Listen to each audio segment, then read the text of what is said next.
Hello and thanks for listening to LOQPOD. My name's Katy Ringsdore and today I'm joined by Mel Reid. We're talking all things from the evolution of tech that she's seen through the sport herself, but also some of the struggles that she's been seeing through the COVID virus as well. Mel's obviously got some fantastic history to her game. She won the Turkish Airlines Ladies Open in 2010 and also was a member of the 2011 winning Solheim Cup team as well. She also secured herself a spot on the European team as the leader in the LET rankings. Mel, thank you very much indeed for joining us on the show today. No, I appreciate you asking me. It'd be great, Mel, if you could kind of give people that perhaps don't follow golf, don't follow sport as much, to give a bit of background for your career, really. So when did you kind of first hit a golf ball?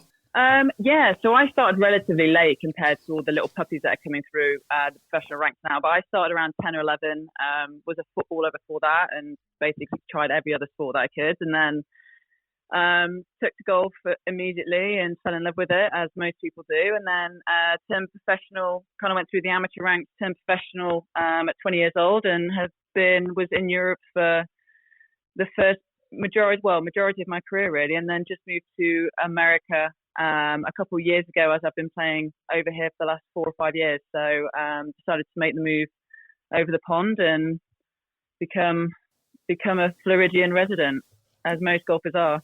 Love it. Well, it's the best place to play, isn't it?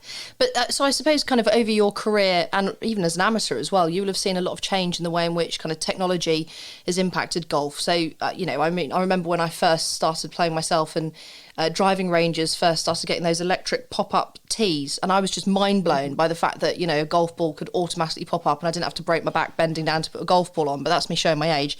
But for you, kind of how have you kind of seen that evolution of tech and the impact it's had on golf? Obviously it's progressed massively in the 20 years that I've been playing. And so,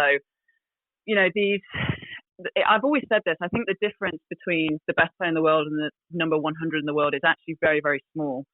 And I think that has a huge amount to do with technology. Like for a perfect example, I've not seen my coach due to everything that's going on with COVID. And I'm having a FaceTime lesson with him tomorrow. Like I couldn't do that when I was 18 years old. Like there was no such thing. I think that it's making, from a personal experience in golf, it's making golfers, they're just turning every stone that they can to get the most out of their talent. And I think that that's kind of going through the whole of sport, that these guys and, girls and guys, athletes are just getting so good now. And I think that technology has a huge part to do with that. Yeah, you're right. And you were just saying actually about your virtual coaching session tomorrow. I mean, what does that look like? Because a lot of it, and certainly with golf, is, and excuse my ignorance because I'm nowhere near a professional level, but it's all about, making sure your body's in the right positions. There's a lot of physicality involved. So how's that going to work on a virtual level? It's actually relatively easy because, I have my own tripod, which I take for most practice sessions anyway. And I'll do like a couple of videos and send to my coach anyway when I'm practicing on my own, just so that he can keep an eye that things are, moving in the right direction. And so I'll literally just stick my tripod up with my phone, obviously FaceTime him, and I'll just stick my AirPods in so that I can hear him, and I'll hit shots and he'll kind of record what I'm doing, put it through like one of these data, it's called a V1, where he can do angles and he can do different sections of the swing. He can kind of like separate it to whatever we're working on at the time. Might be my backswing, or it might be through impact, or whatever it is, and then he can then send that back to me, all while he's talking to me, so that I can look at this data and say, right, yeah, my hips are slightly this way or that way, or wherever it needs to be. So I probably didn't do a great job of explaining that, but yeah, it's basically just a lot easier. It's a lot easier to do remote coaching, and it's perfect for a situation like this. And I suppose actually, for people that perhaps aren't, nearby to coaches that have the level of experience like your coach would have, so I suppose tech kind of offers more of an opportunity to people that are wanting that kind of exposure to more, experts, more talented coaching within the field. Would that be fair? Yeah, and I think that most coaches, majority, even your local PGA coach, down at your local golf course, will have the ability to do this. Especially during a time like this. But I mean, all you have to do now is honestly just go on YouTube and type in whatever you're trying to work on, whether it be putting, short game, long game, and there will be a video that will suit you and will be what you're looking for to kind of improve your game. And I think that that's another thing that's had a huge impact is there's so much information out there now on the internet that it's literally a click of a button of whatever information you're trying to get. It's right there, literally at your fingertips. Yeah, it's true, actually. So going back to, obviously, those wonderful days when you actually were able to go out onto a golf course because we weren't in a global pandemic, and you could play in a game, because obviously I've been out to see you play quite a few times in major tournaments, and, watching you play on TV is great, and it's wonderful because you can kind of see the trajectory of the ball and all that kind of tech that's involved in watching it on television. That's brilliant. But it's not the same as physically being there and kind of watching, live sport. Do you think kind of there's a bit of a risk that you'll see perhaps less fans and people coming out to watching you play golf because it's becoming just so advanced on TV? I would like to say no. I'm a huge sport fan myself, as you are, and I would always choose live sport over watching on TV. Just because TV can give you a little bit of a false impression of what's going on, especially I think in a game like golf, where they just literally just show you the good shots. They don't show you there's only a certain amount of TV cameras out on a golf course, and there's roughly between 120 and 156 players out there playing. So there's only a limited amount of shots that these cameras can actually take in. So I would always say go to an actual sporting event. There's loads of things to do.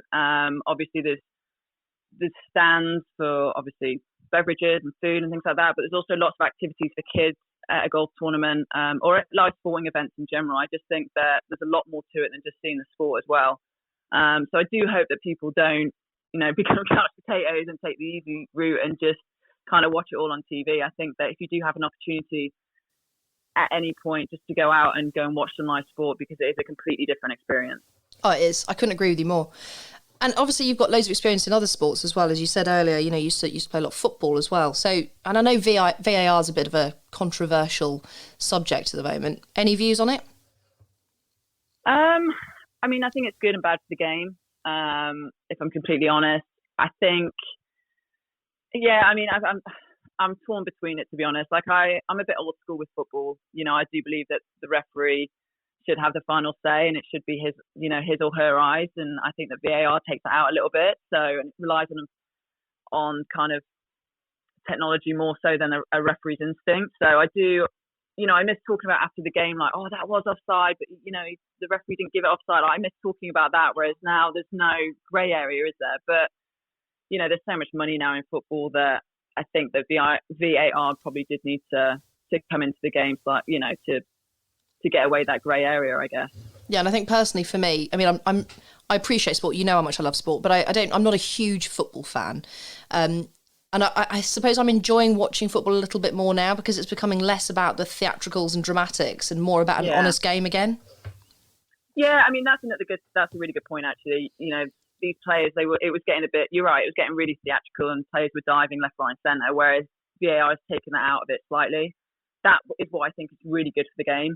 It was getting a bit of a pain to watch. Like, I'm a huge football fan, and it was getting a pain to watch these big clubs and, the dives are everywhere. Like, I couldn't watch the Spanish league because I was just like, I just don't enjoy it. I don't enjoy watching, as soon as, it's a contact sport, and as soon as someone goes near someone, they just fall to the floor. I'm not into that. No, nor me, I have to say. So you were saying about some of the tech that you use for your coaching, like your tripod and some of the kind of application stuff that your coach is using. Your favourite piece of tech, it doesn't have to be associated with golf. If you had to literally put your finger on your one favourite piece of technology, what would it be? Oh, the iPhone, 100%. I think that it has so many beneficial purposes. It connects you with people. It's great for me in my sport, like from, providing me data. It's great for me to stay in contact with my team. I think the iPhone for me is one of the best pieces of technology. And I think that from a golf point of view, another great piece of technology, which I don't have, is a thing called a TrackMan, which literally gives you every little piece of data that you could ever possibly imagine when you hit a golf ball. It tells you the carry, the spin rate. Like my coach brings it with him every time. Like I get to assess the numbers, so I'm not allowed one basically. But you have a bunch of girls and a bunch of the guys. I would say 70% of the girls and the guys have a TrackMan. It's just great for like wedges. It tells you exactly how far it's flown. Like it uses it with the altitude, with the weather, like that. It uses all that to kind of collaborate how far you're hitting it. So that's a pretty cool piece of equipment that I think has been a massive game changer in the golfing world. And also, actually, just thinking about watching you play, I always remember asking about your notepad, your kind of play card. I don't know what you call it, where you'd go around the course. Your what? Sorry. Course planner. Your course planner, exactly. So you'd go out, you'd kind of figure out the course, figure out the lay of the land, and how you're going to take each shot. So it's kind of your familiarization with the course, I guess. Do you see that changing, or is it going to stay the same, do you reckon? No, I think it'll stay the same. I think that, back years ago, you had to actually take like a measuring wheel, and you would actually have to measure the golf course. That was kind of like your prep before you played. Yeah. Like it was kind of it was before my time, but it wasn't that much before my time. Like with the score, like the course planners when I first started was so basic. It was like the 200, the 150, and the 100 yards to the front of the green. That was it. We didn't know where the pin was or anything. It was actually really cool. Like I still play like that to a certain degree. Now we have like lasers that tell us exactly how far the flag is from where we are, and how far with the altitude and with the weather, like whether that and with the slope. And it's a really cool piece of equipment as well. But like I like to take that out of it sometimes, because I feel like people get too rigid. I think it's probably the best way to describe it. Whereas I think that golf, there's a lot of creativity in golf that's been taken away due to technology. It's allowed a lot of not very good players to become very good, if that makes sense. And it's kind of taken away the creativity and the judgment of golf. But it makes our lives and our jobs and our caddies' jobs a lot easier, because these course planners that we have are so they're in so much detail. Like exactly how far you've got, exactly where the pin is, and exactly what's behind the pin, what's in front of the pin, and how. Like you just know every single dimension that is on this golf course that is already written down for you when you get there. The caddies go out and just make sure the numbers are correct, but honestly, you could almost go out without practice round. That's how good these course planners are nowadays. That's mad, isn't it? So just going back to the point you've just made actually about, potentially seeing some less talented players coming to the fore because of the kind of regimented approach because of tech. That's a really interesting point actually, because I did wonder about that, because I suppose, do you mean by that they're kind of playing by the exact rules and it's very formulaic and, kind of less Seve, less Laura, it's a little bit more hit the ball, whack it and go? 100%. 30 years ago, there was a bunch of, don't get me wrong, Laura and the Seves are, way more talented than 90% of the people that are out there, don't get me wrong. But there was also a bunch of people that were extremely talented and, creative and used their instinct. Whereas now, I feel like everything is right. This is my shot that I hit 120. This is my shot I hit, this is my swing I hit 125. And it's just very rigid. And I do miss like the shaping of shots. I think that like technology in the clubs as well has also helped that. Like a lot of girls don't, the highest iron a lot of girls use honestly is a 6-iron. And then they use a club called a hybrid, which I miss, like I put a 3-iron in my bag. Like I just love hitting long irons. I think that it's what golf is about. Like I just believe that you should be able to hit long irons, and I would say 95% of the girls do not have anything higher than honestly than a 4-iron in their bag, or 5-iron. And so probably not 90%, but certainly like they don't put 3-irons in their golf bag. Very rare. It's only the top kind of 5% of girls that can actually hit the ball with a 3-iron.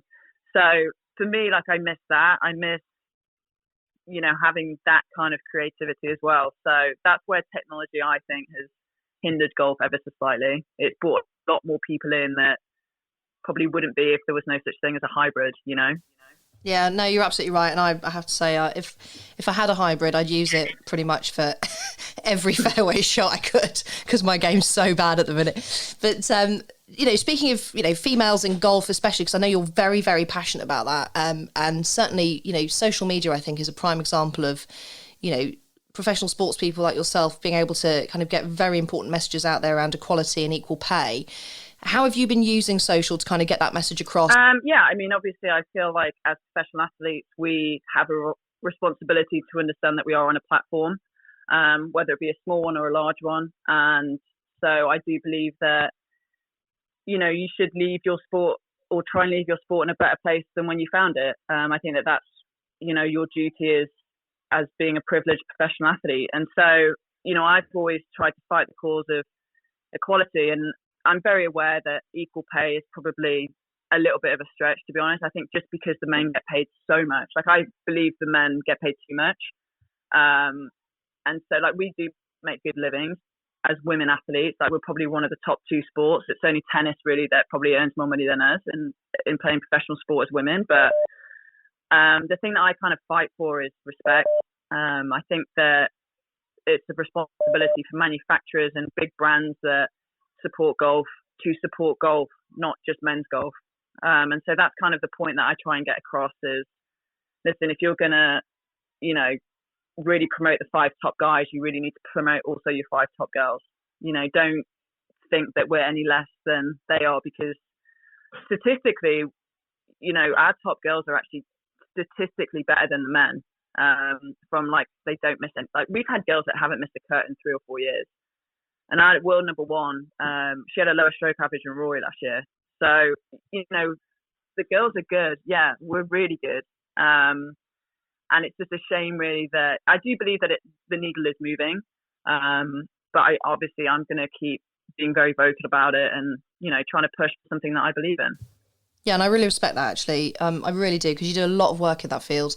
And it's great to see. And it's great to see kind of like the response you get from people as well, because I've seen a lot of male sports professionals, out there really backing you and supporting, a lot of the messaging that you've been trying to share, which I love.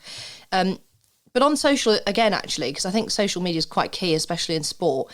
And I think that it's fair to say that, perhaps sports fans now have the opportunity to be able to reach out and actually make contact with you, whereas perhaps, 10, 15 years ago, it would have been much harder to kind of have that two-way conversation. How do you find that? Because obviously you've been playing professional sport for a long time, so you've been part of that evolution of social. How have you found that? Yeah, I mean, social media, I do believe, people only put their best version of themselves on social media. So that's where I'm a little bit against it. I mean, I'm a victim of it as well. I mean, I'm not going to put, maybe I should, I don't know, we'll see what reaction I get. But Facebook, you're just having a really rubbish day. Waking up, on a Saturday morning hangover, am I? So nobody needs to see that. But I mean, I think it's great from a standpoint that fans can interact with us a lot easier. But I also think that isn't great at the same time. Like we get some of the messages that we get, it's cowards behind a screen is what I like to say, where they feel like they can say anything to us, which is, certainly not appropriate. And so it does have its pros and cons, but for the majority of it, I think that social media is a huge benefit to athletes, because they can, interact with their fans, and, it changes fans' lives. When, I get a bunch of fans asking me questions, and when I reply, like, it literally makes their day. So that makes me happy, because that's me then giving back to the game as well. And again, like I spoke earlier, I believe that that's a huge responsibility for us as professional athletes to give back. Well, that's it. And I think, a prime example of how social media's worked really well when it comes to kind of like sports fans, and certainly with you, because I've seen it firsthand. When I came to see you play, I can't remember which one it was, but when I came to see you play, and that little girl, you probably won't remember because loads of people are always queuing up to see you afterwards, but a little girl came over with her dad, and she was literally she couldn't even speak because she was so excited to meet you. And you got down, you had a big cuddle with her and had a photo with her, and the dad had kind of reached out to you on social to say, look, we're going to come up and support you. They followed you around the course. And you had messaged him back saying, make sure you come and see me, and I'll, sign a ball for your daughter, blah, blah, blah. And they did. And it just completely made her life. I mean, that just must be ridiculously satisfying for you. Yeah, it is. And, I think that one of the messages that kind of my parents, instilled into me when I was younger was, just be careful how you treat people on the way up, because you'll always meet them on the way back down. And so I've always given too much of my time to other people, really. And I probably should be slightly more selfish, but it's just not in me to be like that, because I was that little girl once that was begging for autographs, and I know how it feels when somebody says no. And so I've kind of told myself, like, I never want to be that person. And so, yeah, I mean, that's where, like you it's just cool. Like, it's just cool when you have that kind of impact on people. And, I'm a very I'm nobody really compared to some of these names. And so it's just nice that, little girls want to come in, or little boys, and want to come in and get my autograph. I just think that it puts all the grind and the hard work into perspective, really. And that's really what it's about. Yeah, it's lovely. What's going on with your physical work at the moment? I'm on a bit of a Peloton train. So, I bought a Peloton literally just before this whole thing, before the whole lockdown kind of happened. So that's actually been one of the best things I've done. So there's a bunch of us on the LPGA and PGA Tour that kind of all ride. And so that's what's kind of getting me competitive every day. And then, my trainer, Ken McDonald over here, is giving me some awesome workouts. And you won't believe this, but my golf course actually hasn't been shut. So if I've wanted to go up, I could have gone up, but I've only been going up probably once or twice. Yeah, you know what though? It's actually been really nice not traveling and sleeping in my own bed for a significant amount of time. And I've been reading and just taking a little bit more care of myself, and spending time with my partner and things like that. So it's for me, I've kind of seen the positive. I kind of saw an opportunity on this and said, right, well, we can't change anything. What do I want to get better at? And reading was one of them. And like I said, just being in one place for me is quite alien. So it's actually been really nice just to stay put for a while. Yeah, no, fair play. Mel, thank you so much for joining me today. I really do appreciate it. And good luck with everything. And please do keep in touch. And lots of love to the rest of the family and your dad as well. Oh, no, of course, mate. Anytime. Really nice to speak to you again.